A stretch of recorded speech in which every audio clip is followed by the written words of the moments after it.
муассисаи давлатии телевизиони Сафина барои соли 2018 ба маросими ҷоизасупорӣ озмуни телевизионӣ беҳтарин ҳусни ифтитоҳ мебахшад. фурсати исмнависӣ ба қайдгирӣ ва пешниҳоди маводҳо 3 моҳ аз 20 апрел то 20 июл. акнун дар 11 бахш ҷоизаҳо муқаррар мешаванд. беҳтарин филми мустанад, беҳтарин барномаи таълифӣ, беҳтарин наттоқ, беҳтарин садо, лавҳаи беҳтарин, беҳтарин наворбардор, дизайни беҳтарин, беҳтарин гузориши иттилоотӣ, танзими беҳтарин, беҳтарин коргардон, лоиҳаи беҳтарини мардумӣ.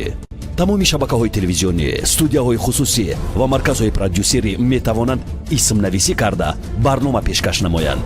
таъкид мекунем, барномаҳо ҳатман бо сифати HD ва ҳаҷми 1920 ба 1080 бояд сабт, таҳия ва пешниҳод шаванд.